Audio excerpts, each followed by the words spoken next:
Mtazamaji wa Tumaini TV, ujambo bila shaka na karibu katika Tumaini Habari, na haya ndio tulionayo kwa muhtasari. Askari polisi wawili wapoteza maisha baada ya kugongwa na gari. Zoezi la utoaji wa chanjo ya polio kwa watoto kuanza kesho. Maporomoko makubwa yasababisha vifo na majeruhi huko Nepal. Katika michezo na burudani, viwanja 6 vya michezo vyazinduliwa kaskazini Pemba. Naitwa Meriuda Mhombo, hii ni Tumaini Habari. Karibu tufuatilie pia kupitia akaunti yetu ya YouTube Tumaini_TV.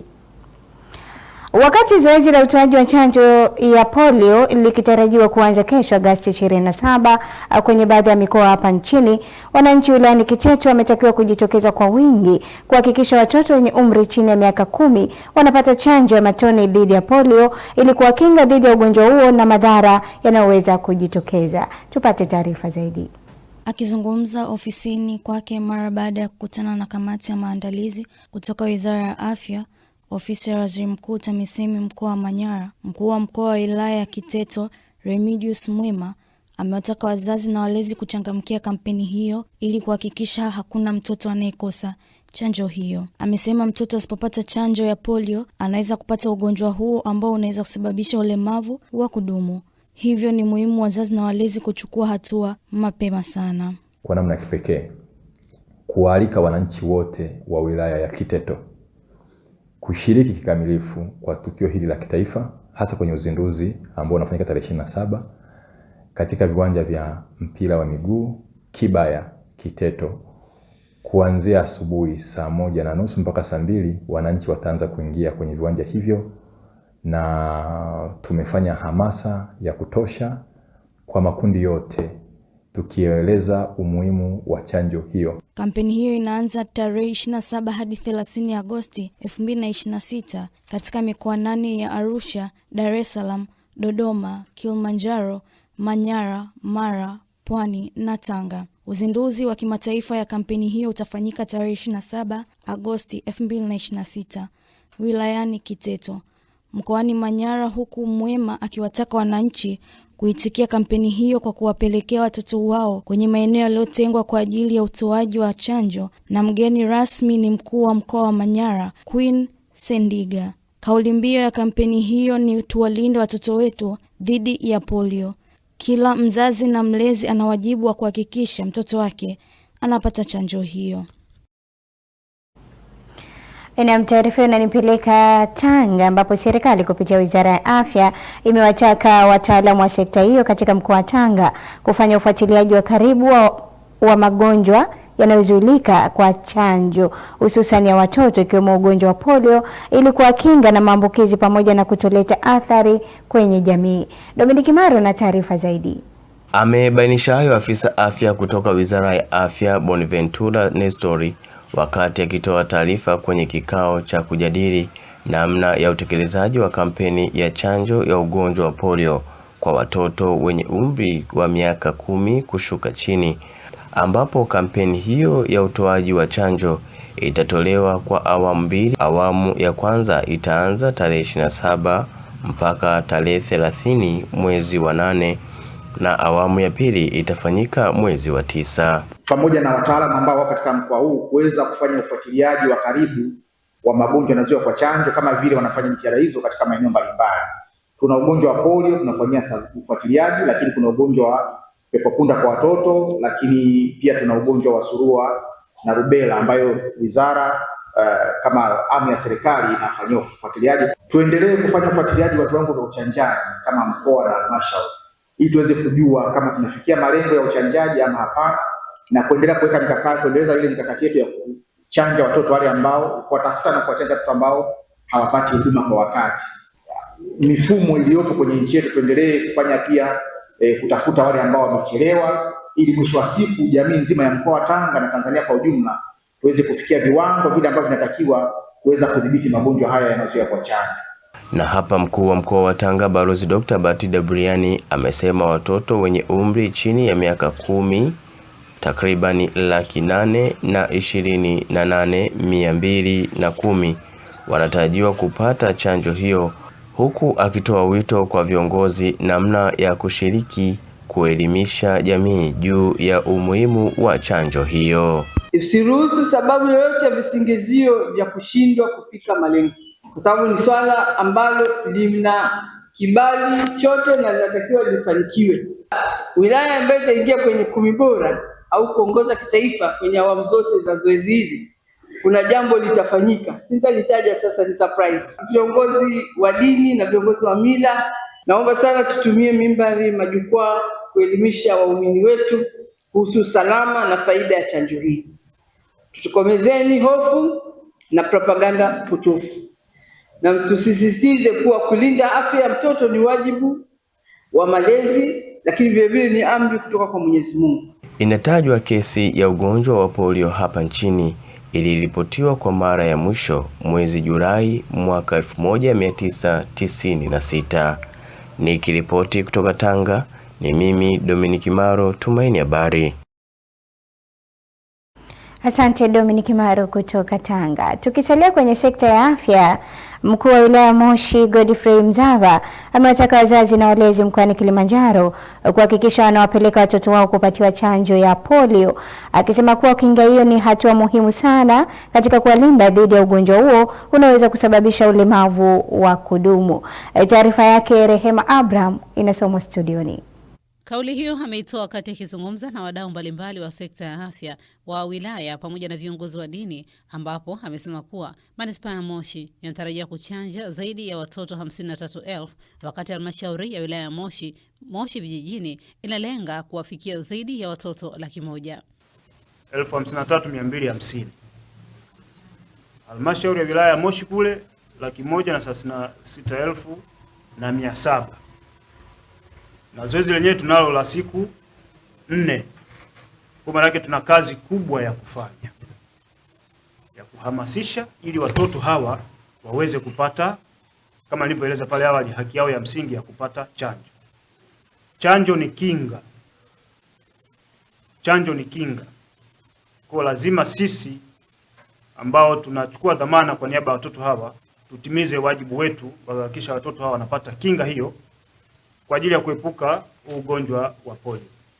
Kwa upande wa wadau hao wamesema kuwa watajitahidi kwa kadri wawezavyo katika kuhakikisha kuwa wanatoa elimu hiyo ya chanjo kwa wananchi. Tumejipanga kutembelea kila mkoa na kutembelea kila wilaya kwa kadri tunavyoweza, na wale volunteers wanaofanya kazi ya kutembelea watoto wenye mahitaji maalum wahakikishe kila mtoto ameripotiwa na achunguzwe pia kama aliwahi kupata chanjo.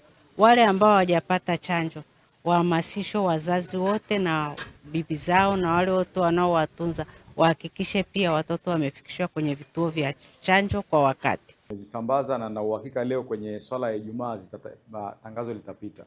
Lakini nilikuwa na wazo la nyongeza. Unajua kwa mfano tunashirikiana na watu wa Dar es Salaam, wanakwenda mpaka kwenye misikiti. Sasa kwenye chanjo hii, kutokana na nilivyoisikiliza hapa, tunaonaje kama inaruhusu kufika kwenye misikiti angalau mikubwa badala ya kutegemea tu hivyo vituo. Kama utaratibu unaruhusu, tukawekeze kwenye msikiti mkubwa ili badala ya tangazo tu kwamba kuna chanjo, tukaambia chanjo pia zinapatikana hapa, na pia kwenye makanisa, kwenye taasisi za dini, ima ni Ijumaa au Jumapili. Zoezi hilo la chanjo linatarajiwa kuanza rasmi Agosti 27, ambapo wataalamu wa afya watakuwa wakipita maeneo mbalimbali ikiwemo maeneo ya shule, sokoni na majumbani kutoa huduma hiyo. Mara inavuka maji mpaka kisiwani Unguja, ambapo naibu waziri wa mambo ya ndani ya nchi Ayubu Mohamed Mahamudu ametaka jamii kuwafichua wahalifu na kutoa taarifa kwa wakati kwenye vyombo vya usalama ili hatua stahiki ziweze kuchukuliwa kwa mujibu wa sheria. Tupate taarifa zaidi. Naibu Waziri Ayubu ametoa wito huo wakati akizungumza katika maadhimisho ya miaka 20 ya ulinzi shirikishi yaliyofanyika Chaani, mkoa wa Kaskazini Unguja, akisema jamii inapaswa kutoa ficha wala kuwapendelea wahalifu kwa misingi ya undugu, urafiki au kufahamiana. Amewasa wananchi waliojitolea kushiriki katika shughuli ya ulinzi shirikishi kwa kushirikiana na jeshi la polisi, lakini pia wanapaswa kutekeleza majukumu yao kwa uadilifu na uaminifu, huku akiomba jamii kutoa taarifa kwa wakati pale inapobaini viashiria au vitendo vya uhalifu. Taifa hili tulikabidhiwa likiwa na amani na waliotutangulia. Tunapaswa kulikabidhi likiwa na amani kwa watakao kufuata. Hivyo rai yangu kwa wananchi wote, wale waliojitolea na wale ambao hawajajitolea. Kwa wale waliojitolea, tuende tukafanye kazi ya ulinzi shirikishi kwa uadilifu na uaminifu mkubwa.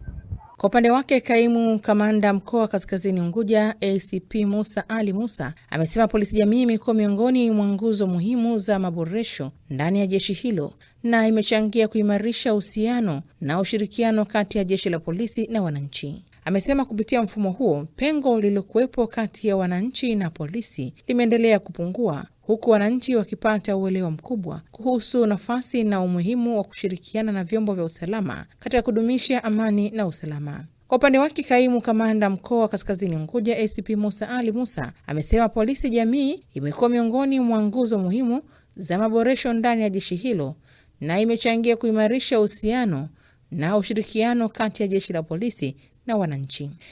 Polisi jamii ndio pekee ambayo imetuunganisha na jamii kwa kuondoa lile gepo ambalo liliopo zamani. Kabla ya hapo ilikuwa kidogo kuna shida wananchi kuwakimbilia polisi, kiasi kwamba hata mtoto akikosea au kukiwa na shida, basi inaonekana mtoto ili atishwe basi aitwe polisi, apelekwe polisi kwa kutishwa. Kupitia polisi jamii ndio hili sasa halipo. Naye mwakilishi wa jimbo la Chaani Juma Usonge amesema hadi kufikia sasa vijana 111 wamejitokeza kwa hiari kujiunga na shughuli za ulinzi shirikishi katika jimbo hilo. Pia niwape taarifa, hadi leo hii nazungumza hapa, tayari vijana 111 wameshajitokeza kwa hiari yao, wamesema wapo tayari kwa ajili ya kusimamia masuala ya ulinzi shirikishi kwenye jimbo letu la Chaani. Hiyo ndio zawadi pekee ambayo mkiondoka maafande sisi Chaani tunaianzisha. Kwa mujibu wa naibu waziri wa mambo ya ndani Mohamed, amesema mfumo wa ulinzi shirikishi unalenga kuimarisha ushirikiano kati ya wananchi na jeshi la polisi katika kupambana na vitendo vya uhalifu vikiwemo wizi na matumizi ya dawa za kulevya katika jamii, sambamba na kuendelea kujenga taifa lenye misingi imara na maadili mema. Taarifa kutoka Unguja imesomwa nami Eve Antoni Kazimoto, Tumaini Habari. Wakazi mkoani Mara wametakiwa kushirikiana na vyombo vya ulinzi na usalama ili kulinda raia na mali zao kwa kufichua matendo maovu yanayoweza kujitokeza katika jamii ili kuweza kuisaidia jeshi la polisi kukabiliana nayo. Tupate taarifa zaidi. Mkuu wa polisi jamii mkoa wa Mara, kamishna msaidizi wa polisi Thomas Mapuri, amesema hayo katika maadhimisho ya miaka 20 ya polisi jamii na kuwataka wakazi mkoani humo kuwa mstari wa mbele kufichua maovu. Mkoa wa Mara, usalama wetu ni jukumu letu sote. Kwa hiyo niwaombe sana wananchi wa mkoa wa Mara tushirikiane kwa pamoja kuhakikisha kwamba usalama wa nchi yetu, usalama wa mkoa wetu unatutegemea sisi wenyewe.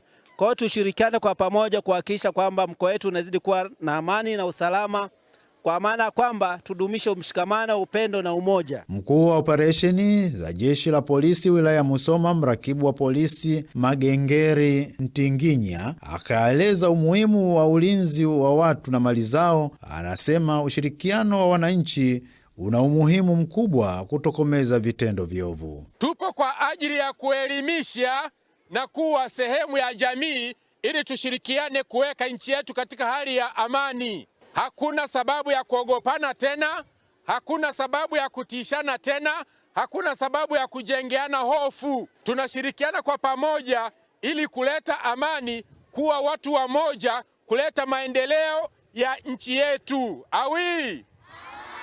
Moja, ujio wa jeshi la polisi umeleta elimu namna gani jeshi la polisi linafanya kazi kwa mujibu wa sheria za nchi kwa maelekezo ya jeshi la polisi. Kwanza wametoa elimu kwa wanafunzi wetu ambayo itawasaidia kutoa elimu kwa wengine kwa namna ambavyo jeshi la polisi linafanya kazi kwa maana ya kulinda raia na mali zao, na itasaidia kuzuia uhalifu. Katika kukabiliana na vitendo vya uhalifu, jeshi la polisi limeamua kuanzisha klabu za rafiki wa jeshi la polisi katika shule 3 za Mwisenge ili kuwashirikisha wananchi kushiriki ulinzi wa taifa lao. Kwa ni watake na kuomba sana kwamba uwepo wenu nyinyi hapa uwe ni chachu ya kuhakikisha kwamba mnasoma kwa bidii, mnawasikiliza walimu wenu, lakini mnajenga nidhamu katika masomo yenu ili baadaye tupate viongozi ambao watakuwa mfano. Kama leo tunaongea habari ya Mwalimu Nyerere ambaye ni kiongozi na mfano katika nchi yetu. Kuwepo kwa ulinzi na usalama nchini ni jambo la muhimu, maana inatusaidia hata kulinda raia na mali zao. Mtoto wa kike anahitaji ulinzi kwa sababu asipopata ulinzi ataweza kuwa malaya, kupoteza ndoto zake alizokuwa anategemea, kupata mimba za utotoni na kupoteza ndoto zake kama alivyokuwa anazitarajia.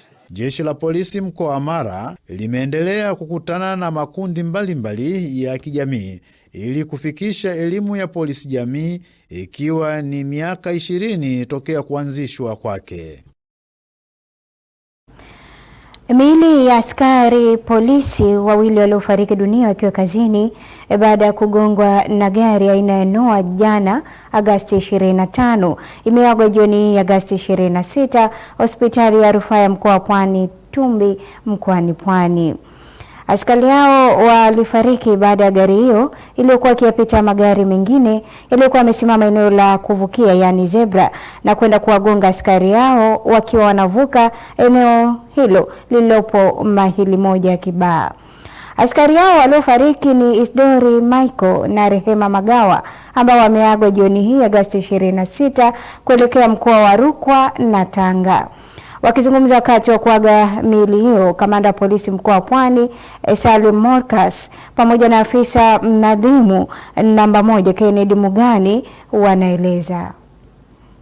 Leo tumekuja kusindikiza askari wetu ambao jana majira ya saa 1:40 usiku walipata ajali ya kugongwa na gari wakiwa katika shughuli zao za doria za kila siku.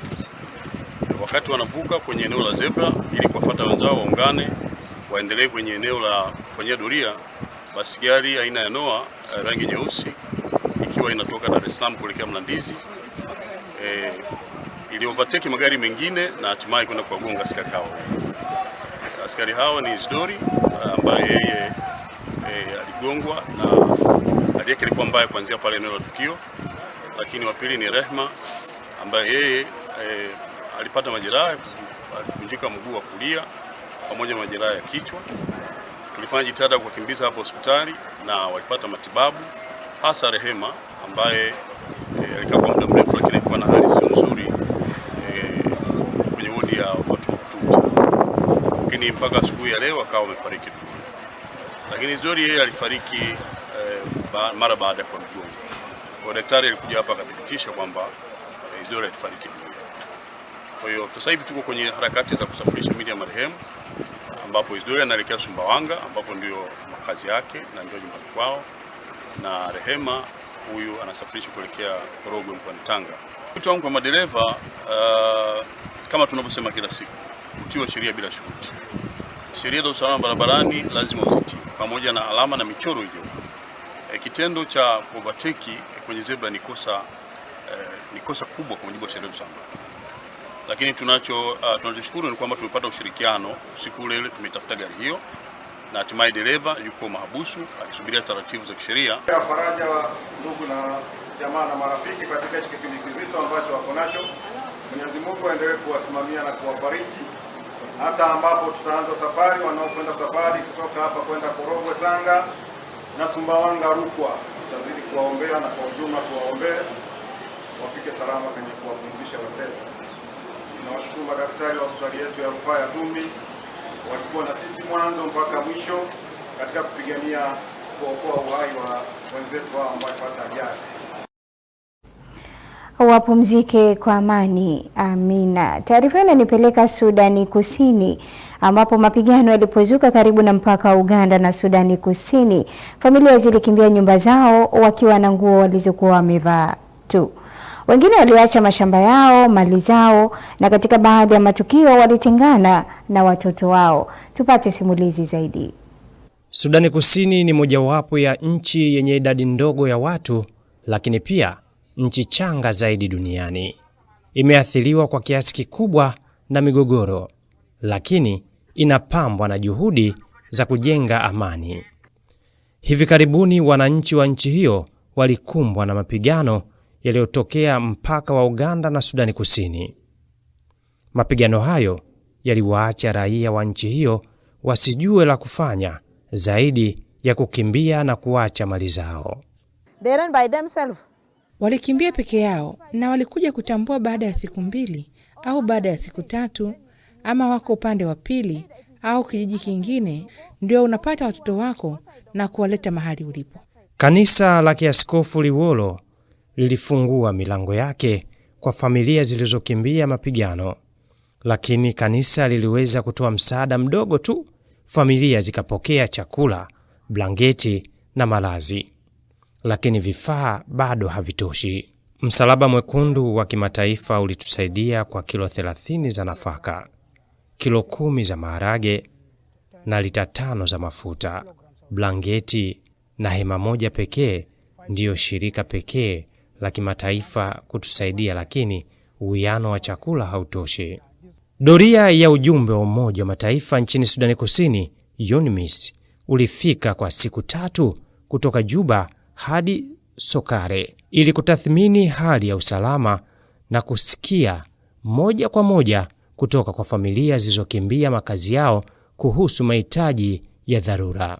Tumeacha vitu vyetu vingi huko. Nguo hazipo, watoto hawana nguo na watoto wengi wanapoteza elimu yao. Kamishna wa kaunti alisema hali ya usalama ilikuwa imara, lakini hali ya kibinadamu inabaki kuwa mbaya. Hali ya kibinadamu ni mbaya. Utakuta watu wamekimbia kutoka hapo bila chakula. Walifukuzwa ghafla. Wanakuta bunduki zikiruka kila mahali, mizinga mirefu ikianguka mbali sana. Watu wangeweza kukimbia kama watu wenda wazimu. Kwa hivyo, wengi wao walikimbia kwenye eneo la IDP bila chakula chochote. Timu ya UNMISS inashiriki matokeo ya mapendekezo yake ya mamlaka ya serikali na uongozi wa UNMISS huko Juba. Kwa familia zilizokimbia bila chochote, vipaumbele vya haraka viko wazi: usalama wa chakula, huduma ya afya, nafasi kwa watoto wao kurudi shuleni. Meki Makali, Tumaini Habari. Unatazama Tumaini Habari. Kama ndo kwanza unaungana nasi, na taarifa hiyo inanipa wasaa wa kwenda mapumziko. Nikirejea tunazo taarifa zaidi. Usiondoke.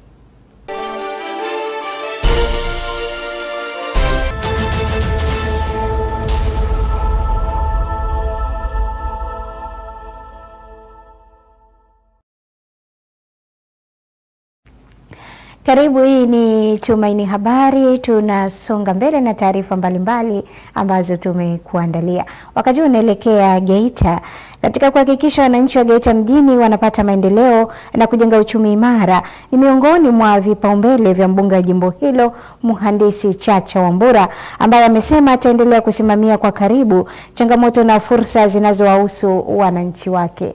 Joheli Maduka na taarifa zaidi. Mhandisi Wambura amesema hayo wakati alipokutana na wajumbe wa mkutano mkuu wa kata ya Kasamwa wa Chama cha Mapinduzi CCM, ambako alikuwa amealikwa kuwa mgeni rasmi. Amesema miongoni mwa majukumu waliomchagua ni kuhakikisha anakuwa mwakilishi mzuri kwa wananchi bungeni, kufuatilia na kutafuta fursa za maendeleo, pamoja na kuhakikisha changamoto zinazowakabili zinapatiwa ufumbuzi. Niwaambie mwezi wa 9, yani mwezi ujao, tunaanza kuchimba hapo mashimo ya kuweka taa za barabarani. Mwezi wa 10 unavyoisha, mwezi wa 10 na taa zinawaka hapo barabarani. Kipindi cha mheshimiwa mbunge Chacha waja, hatubakizi kitu. Kwa upande wao viongozi wa CCM mwenyekiti wa CCM wilaya ya Geita Barnabas Mapanda na mwenyekiti wa CCM mkoa wa Geita Nicolaus Kasenda Mila wamesema wataendelea kuwalinda na kuwaunga mkono viongozi waliochaguliwa na wananchi ambao wamekuwa wakijituma katika kuleta maendeleo na kutatua changamoto zinazowakabili wananchi. Wewe wala hatukufundishi, wewe unajua. Hatukuwahi kukuambia peleka pembejeo kwenye kata, umeshapeleka. Hatukuwahi kukuambia wewe kalime barabara kwa mkono, ulifanya mwenyewe. Kwa Mheshimiwa Mbunge, tunakushukuru sana na kuja kukupongeza sana, shika mkono kwa ujenzi. Viongozi hao wameeleza kuwa Mhandisi Chacha Wambura ni miongoni mwa viongozi ambao wameendelea kuonyesha juhudi katika kusimamia masuala ya maendeleo na kuwasemea wananchi, hivyo wataendelea kumuunga mkono katika utekelezaji wa majukumu yake. Taarifa ya Joeli Maduka kutoka Geita imesomwa nami Selina Matuja, Tumaini Habari. Ni taarifa yake Joeli Maduka ambayo imesomwa na Selina Matuja. Wananchi mbalimbali mkoani Pwani wamejitokeza kwa wingi katika hospitali teule ya rufaa ya mkoa wa Pwani Tumbi kupata huduma za matibabu ya bure yanayotolewa na Jeshi la Wananchi wa Tanzania JWTZ kwa kushirikiana na Jeshi la Ulinzi la Rwanda. Monica Msomba na taarifa zaidi. Kambi hiyo ya matibabu inafanyika ikiwa ni sehemu ya maadhimisho ya 6 ya wiki ya ushirikiano kati ya majeshi ya ulinzi ya Jumuiya ya Afrika Mashariki na raia yenye lengo la kuimarisha uhusiano na kuchangia ustawi wa jamii. Miongoni mwa mambo yanayofanyika ni pamoja na kutoa huduma za tiba kama hivi tulivyosikia, kuna huduma nyingine zinaendelea sehemu nyingine. Kwa hiyo mimi nazungumzia kwenye kituo chetu tunafanya zoezi la tiba. Tutakuwa na madaktari mbalimbali bingwa na bobezi ambao watakuwa wakitoa huduma mbalimbali, na tunashirikiana na wenzetu kwenye kituo hiki kutoka nchi ya Rwanda. Kwa hiyo karibuni sana kwa huduma itatolewa bure. To work to help each country to another one. Last year we had a project to have to work with the contingent from Tanzania. My friend here, then this time is here. Wakizungumza kwa nyakati tofauti, baadhi ya wananchi waliopatiwa matibabu katika kambi hiyo wamesifu majeshi hayo na uongozi wa hospitali kwa kuwasogezea huduma hizo za kibingwa bila gharama yoyote, jambo lililowapunguzia mzigo mkubwa wa matibabu. Shauri kama mwananchi kwamba kufikia kipindi serikali swala kama hili basi lifanywe kwa mwezi mara 2, lisichukue muda, kwa sababu wananchi leo wameibuka kwa wingi, huduma wameipenda. Naomba sana wananchi wa mkoa wa Pwani na vitongoji vya jirani basi tudumuike kwa pamoja. Hii ni nafasi muhimu sana. Nimepata hii taarifa ya kuwa kuna huduma hapa ya kusaidiwa bure asubuhi tu, na mtu alikuja huku kupata huduma nyingine akaiona, ndio akanipigia simu akaniambia tatizo lako la mgongo hilo unaweza ukaja hospitali leo, unaweza ukapata huduma. Matibabu dakika hii kwa kweli nimefurahia, nimeyapata kikamilifu kwa upande wangu, sijajua kwa wengine, ingawa sijaona changamoto hadi sasa hivi inayoendelea kwenye kambi iko vizuri. Kwa upande wake mganga mfawidhi wa hospitali ya rufaa mkoa wa Pwani Dr. Amani Malima ameeleza kuwa kambi hiyo ya madaktari bingwa kutoka majeshi inalenga kutoa huduma mbalimbali ikiwemo uchunguzi wa afya, vipimo vya kibingwa, matibabu pamoja na ushauri wa kiafya kwa wananchi wa mkoa wa Pwani na maeneo ya jirani. Ni kama hii kwa hapa kwetu mkoa wa Pwani na Tumbi to be specific ni mara ya kwanza imetokea. Kwa ni washukuru sana wenzetu wa jeshi, lakini niendelee kuendeleza kwa ushirikiano huu uendelee, kwa sababu ni nafasi moja muhimu sana ambayo inawasaidia wananchi wetu. Kwanza wananchi wetu wanazidi kujenga mahusiano na jeshi lao. Kambi hiyo ya matibabu imeanza rasmi tarehe 26 mwezi wa 8 na kumalizika tarehe 31, ambapo wananchi wametakiwa kujitokeza kwa wingi ili kupata matibabu hayo. Monica Msomba, Tumaini Habari, Pwani. Asante Monica Msomba. Mkuu wa wilaya ya Chunya Mbaraka Al-Haji Batenga amewataka madereva bodaboda wa wilaya ya Chunya kushikamana na kuhakikisha wanakuwa na wanachama ai kwenye umoja wao ili kuyafikia malengo yao. Tupate taarifa zaidi kutoka kwake Anthony Komba. Batenga ametoa rai hiyo wakati akizungumza na viongozi wa madereva wa bodaboda wilaya Chunya waliofika ofisini kwake kumshukuru kwa ushirikiano mzuri wanaopata kutoka kwa mkuu wa wilaya na serikali, jambo linaloendelea kujenga imani kwa waendesha bodaboda na wananchi kwa ujumla. Hakikisha mnakuwa na wanachama hai. Sasa ili uwe mwanachama hai, tunakuwa na vipengele ambavyo mmekubaliana kwenye katiba yenu, kwamba mwanachama atahesabika yuko hai kwa kuwa ametekeleza 1, 2, 3. Kwa hiyo muwe na wanachama, lakini wanachama walio hai. Kwa upande wake, mwenyekiti mmoja wa waendesha bodaboda wilaya Chunya, Chance Mwaikambo, amesema waendesha bodaboda wanatambua mchango mkubwa wa serikali wilayani Chunya kwenye shughuli zao, jambo lililowasukuma wao kufanya ziara kuja kutoa shukurani kwa mkuu wa wilaya, kwani ndiye kiongozi wa serikali. Tulivyopata ili wazo la kuwa na mfuko kutokana na changamoto tunazozipitia bodaboda kila siku, kitendo cha yeye kukubali kuwa mgeni rasmi, kuacha shughuli zake za kiserikali kuja kukaa na sisi kwenye hiyo shughuli, hicho ndicho ambacho kimetusukuma tumuona tuje tutoe shukrani zetu kwa niaba ya bodaboda wilaya ya Chunya. Naye katibu wa waendesha bodaboda wilaya ya Chunya, Abdara Martin, amesema lengo lao ni kuanzisha benki ya kukopeshana fedha, jambo litakalowasaidia kuepuka mikopo umiza, huku mzee mshauri wa umoja wa waendesha bodaboda wilaya ya Chunya, Firimoni Mwasomola, akisema usalama wa fedha za wadau na zilizochangwa na waendesha bodaboda wilaya ya Chunya zitakuwa salama kutokana na uaminifu wa uongozi wa waendesha bodaboda uliopo. Naamini kufika mwezi wa kwanza mwaka 2027 tutakuwa kwenye michakato ya ufunguzi wa benki yetu ambayo ni ya SACCOS, ambayo itatusaidia sisi kama viongozi pamoja na wanachama mmoja mmoja kuhakikisha tuna timiza yale malengo yetu, kuondokana na ile mikopo ya kausha damu ya pikipiki kwa gharama kubwa. Imani yangu kwamba kwa kushirikiana uongozi wa bodaboda wilaya, kanda pamoja na viongozi wa vituo vyetu vya bodaboda na kamati ambayo mheshimiwa mkuu wa wilaya ameiunda, mimi ninaamini fedha zitakuwa salama na tujenge imani. Kikubwa tu tunahitaji ushirikiano kutoka kwa kila mwana bodaboda mwenye mapenzi mema na kazi hii ya bodaboda. Bodaboda wa wilaya ya Chunya tayari wameanzisha mfuko wao ambao siku ya uzinduzi ulipata kiasi cha shilingi milioni 56, lengo likiwa ni kuongeza kiasi hicho hadi kifikia shilingi milioni 100 ili waanzishe benki yao. Kutoka Mbeya, mimi ni Anthony Komba. Taarifa ya Anthony Komba inanipeleka jimbo la Morogoro, ambapo waamini wamekumbushwa kumshukuru Mungu kwa kila jambo wanalotendewa na Mwenyezi Mungu. Kufanya hivyo kunaongeza amani, upendo na baraka kwenye maisha. Wito huu umetolewa na Padri Oscar Luanda kwenye adhimisho la misa takatifu ya kushukuru Mungu ya Padri Menrad Mikisi kwa kuadhimisha kilele cha jubilei ya miaka 50 ya upadri tangu alipofanya kumbukizi hiyo Juni 29 mwaka huu. Angela Kibwana anatujuza zaidi.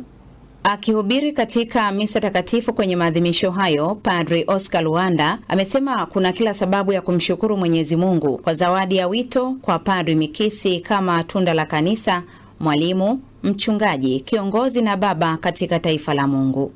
Binadamu ni tunda la historia. Ndio maana hapa kila mmoja ana historia yake. Baba Mikisi ana historia ndefu sana.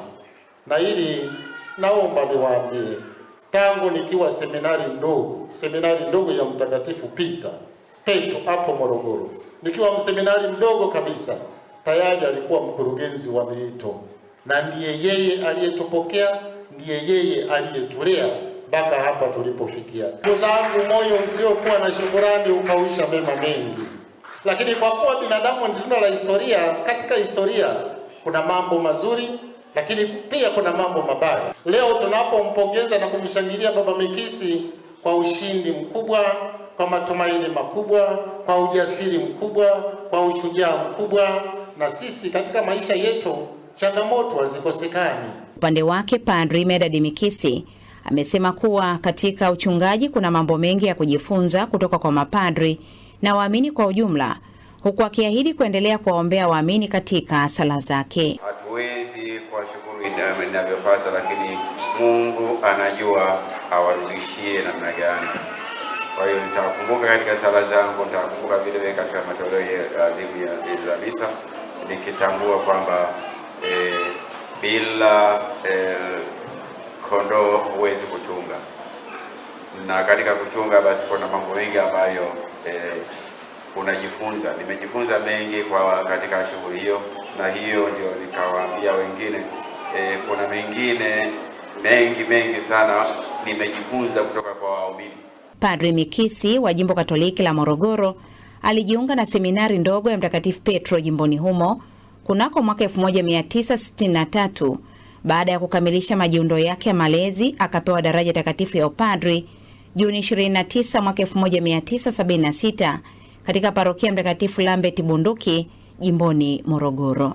Kutoka jimboni Morogoro, mimi ni Angela Kibwana, Tumaini Habari. Asante Angela.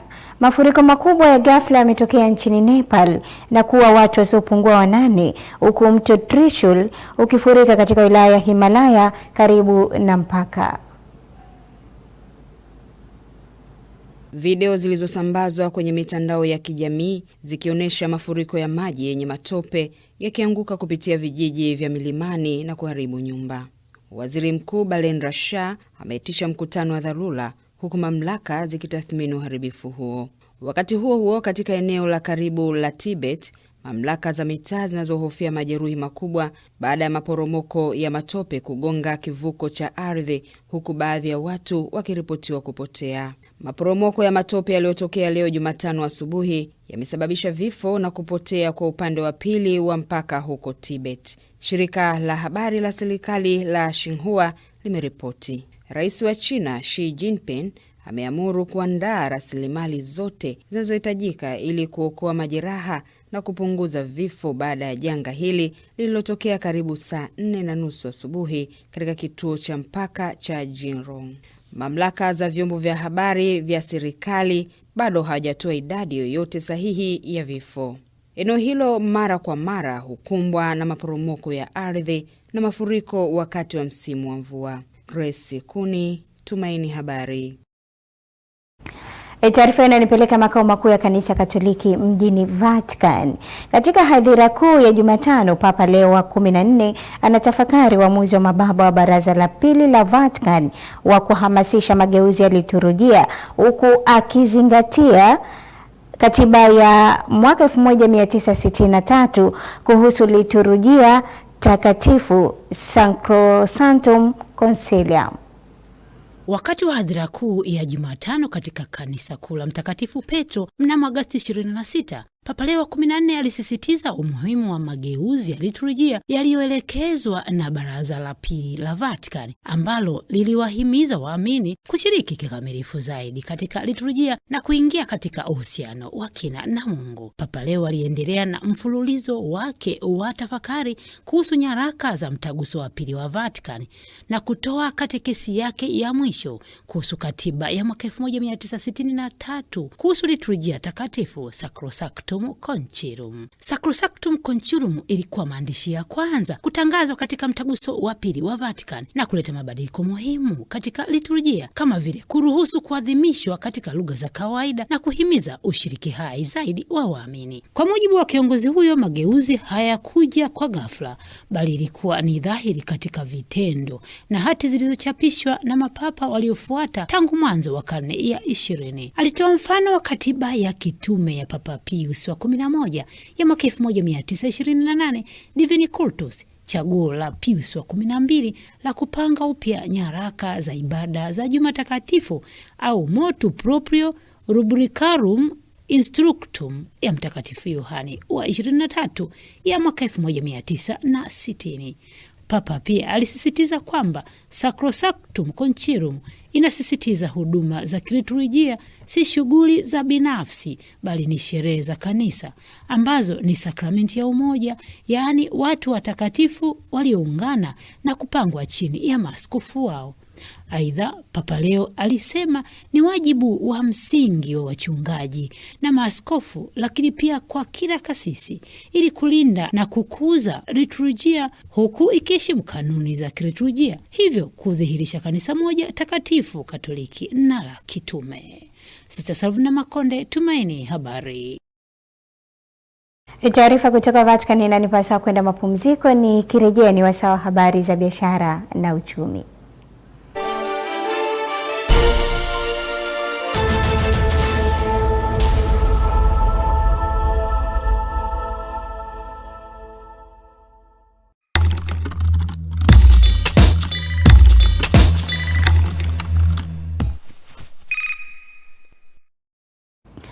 Tumerejea na sasa ni wasaa wa habari za biashara na uchumi, nikianzia huko kisiwani Pemba.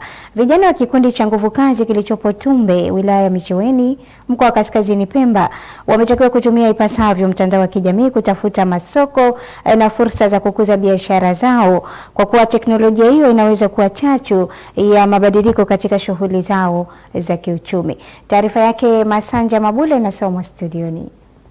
Akifunga mafunzo ya biashara mtandao kwa vijana hao, mkuu wa mkoa wa Kaskazini Pemba Mgeni Hatibu Yahya amewataka kuitumia mitandao ya kijamii kama nyenzo muhimu ya kukuza biashara na kujenga uchumi wao. Sasa hivi wanatumia mitandao hii kwa kuangalia mambo mbalimbali, lakini wajanja huitumia mitandao hii kwa kutafuta fursa za kibiashara. Kwa hiyo na nyie elimu mliopatiwa hii itumieni kwa ajili ya kutafuta fursa. Katibu mwenezi wa CCM mkoa wa Kaskazini Pemba Rashid Hamisi Othmani amebainisha kuwa zipo fursa nyingi zinazohitaji kutumiwa na vijana ili kukuza biashara zao, kuongeza kipato na kujikwamua kiuchumi. Mkoa wetu wa Kaskazini Pemba una fursa nyingi sana, na vijana wahitaji fursa hizo waambiwe na wafahamishwe ili wazitumie. Jumuiya hizi wameanza na fursa za kuwasomesha vijana kwa ajili ya kufanya business za kwenye mtandao. Baadhi ya wadau wa biashara wamesema matumizi sahihi ya mitandao ya kijamii yanaweza kubadili na kukuza biashara za vijana, kwani yatawezesha kutangaza bidhaa zao, kupata masoko mapya na kuongeza idadi ya wateja. Mungu mzima unaelekea huko mlikoamka nyinyi mngeamka kabla ya wengine hawajaamka. Mmewahi kuamka. Hebu jipongezeni. Kwa hiyo kupitia mafunzo haya vijana wamejifunza kwa namna gani tunaweza tukatangaza biashara, hasa kutumia mitandao ya kijamii ambapo sasa hivi soko ndiko liliko. Elimu ya digital business mlioipata leo ni silaha kubwa katika ulimwengu wa sasa. Tunawasihi mkawekeze ujuzi huu katika fursa mbalimbali zilizopo katika kisiwa chetu cha Pemba. Vijana hawa wamehitimu, wanahitaji msaada hawa kupatiwa nafasi za ajira, wanahitaji msaada hawa wa mashirikiano. Mitandao ya kijamii inatoa fursa kubwa kwa vijana kutangaza bidhaa na huduma za pamoja na kuwafikia wateja ndani na nje ya maeneo yao.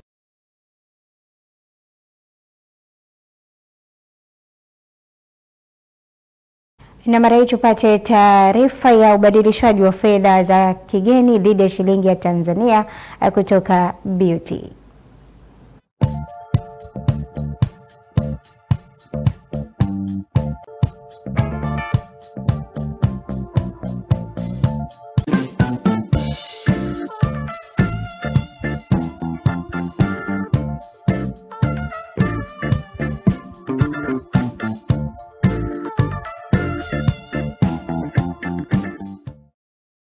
Taarifa ya Beauty inanipasa kwenda mapumziko, nikirejea ni michezo na burudani.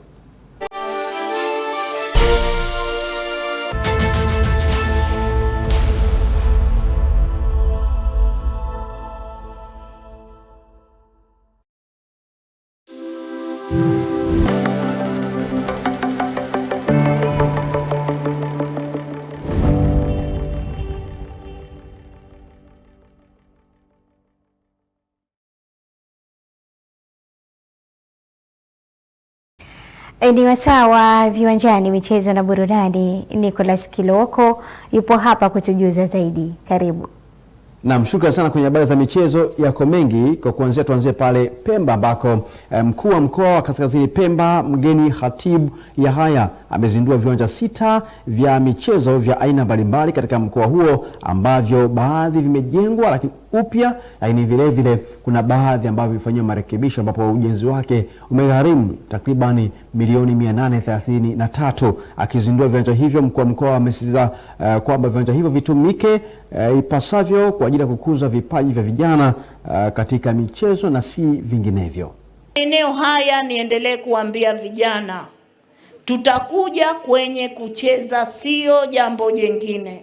Viwanja hivyo vimejumuisha kiwanja cha mpira wa miguu, mpira wa mikono, mpira wa kikapu pamoja na mpira wa wavu pamoja na sehemu za kufurahisha kwa maana kwamba za burudani. Ndivyo ambavyo taarifa hiyo tunahitimisha pale Pemba. Tuelekee Morogoro ambako Watanzania wametakiwa kutumia vizuri fursa kuelekea fainali za AFCON 2027 katika kuhakikisha nchi wanatangaza vyema kabisa katika utamaduni pamoja na kufanya vizuri kwenye michezo hiyo. Mwenzetu Merina Robert anakuja kwa undani wa taarifa hii. Katika michuano hiyo, licha ya Tanzania kushiriki, nchi zingine ni Kenya na Uganda ambazo zinaendelea na maandalizi ya michezo hiyo, ambapo kwa Tanzania itafanyika Arusha, Dar es Salaam na Zanzibar. Akizindua tamasha la 4 la taifa la utamaduni linalofanyika mkoani Morogoro, mkuu wa mkoa huo Adam Malima amesema Watanzania licha ya kuwapokea wageni wa michezo hiyo, pia waitangaze Tanzania na utamaduni wake sambamba na kushinda michezo hiyo. Tumepewa nchi kama mapacha, tumepewa mashindano kama mapacha watatu, lakini nataka tuseme kwamba watakao kwenda Tanzania, watakao kwenda Uganda, watakao kwenda Kenya, tunataka wale watakaosema jamani, tulikwenda AFCON 2027 lakini raha na utulivu na mapenzi makubwa na nchi yapata wapi? Tanzania. Tamasha hilo la taifa la utamaduni linafanyika mkoani Morogoro kuanzia Agosti 25 na litahitimishwa Agosti 29 mwaka huu na Rais Dr. Samia Suluhu Hassan ambaye alisimikwa kuwa kiongozi wa machifu nchini. Na mahali kwenye upande wa taarifa hiyo pale Morogoro ni kwamba ligi kuu soka Tanzania bara inatimua vumbi lake mapema kabisa Agosti 27 mwaka huu, ambapo Simba watakuwa wanawakaribisha Coastal Union, huko pia Kagera Sugar wakiwa ni wageni dhidi ya Mashujaa FC. Sasa kwa upande wa Simba, Suleiman Matole pata wasaa mzuri wa kuzungumza kuhusiana na ubora wa wapinzani wao, lakini pia hata maandalizi ya timu yake. Ili maandalizi kwetu sisi yanakwenda vizuri sana na na imani haitakuwa mechi rahisi, kwa sababu siku zote Simba na Coast hakunaga mechi rahisi. Chelewesha jezi hizo kwamba ni masoko, ambapo utaratibu mpya umewekwa hivi sasa kwa ajili ya kuhakikisha kwamba jezi hizo zinawafikia wengi, hivyo mashabiki wasiwe na wasiwasi juu ya namna ambavyo watakapata jezi hizo. Na kinachoendelea sasa hivi tuliweka utaratibu kupitia idara yetu ya masoko wa kupokea order za jumla, wale ambao wananunua kwa bei ya jumla kwenye maduka mbalimbali ya vifaa vya michezo, ili waweze kwenda kuziweka madukani, kisha tutakapotangaza basi biashara inakuwa imeingia mtaani. So mashabiki wavute subira, jezi tayari zipo, ni swala utaratibu tu ambao tunauweka vizuri ili kuepusha yale mambo ya jezi mmeshatoa, mmeshatangaza watu hawazipati. Zinakuwa kama ni mali ya magendo. Na ndivyo ambavyo tunahitimisha habari za michezo kwa taarifa yao hiyo. Klabu ya soka ya Singida Black Stars, kwako. Asante sana Kiloko. Na sasa tupate taarifa ya utabiri wa hali ya hewa wa saa 24 zijazo kwa mujibu wa mamlaka ya hali ya hewa Tanzania TMA.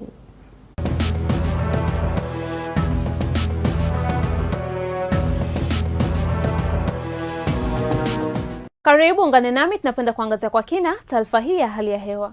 Kwa usiku huu tunatarajia hali ya ukavu katika maeneo yote, lakini hali ya baridi bado inaonekana kuendelea katika baadhi ya maeneo, huku kiwango cha chini zaidi cha joto kikitarajiwa kufikia nyuzi joto 9 katika mkoa wa Njombe. Kwa siku ya kesho, upepo unatarajiwa kuvuma kwa kasi ya kilomita 30 kwa saa kwa ziwa Tanganyika na ukanda wa pwani yote. Yetu katika maeneo yote panatarajiwa kuwa na hali ya mawingu kiasi na vipindi vya jua. Na ufuatao ni utabiri wa hali ya hewa kwa siku 4 zijazo. Jiji la Dar es Salaam tunatarajia mvua nyepesi na mvua kwa siku ya 30 ya mwezi wa 8 na 31. Dodoma tunatarajia vipindi vya jua na kiwango cha chini cha joto kikitarajiwa kufikia nyuzi joto 14. Jiji la Mwanza tunatarajia vipindi vya jua na kiwango cha chini cha joto kinatarajiwa kufikia nyuzi joto 15 to 12. Nikusiendelee kufuatilia taarifa mbalimbali za hali ya hewa kutoka mamlaka ya hewa Tanzania. Ulikuwa na mimi Mariam Fares, asante na nikutakia wakati mwema.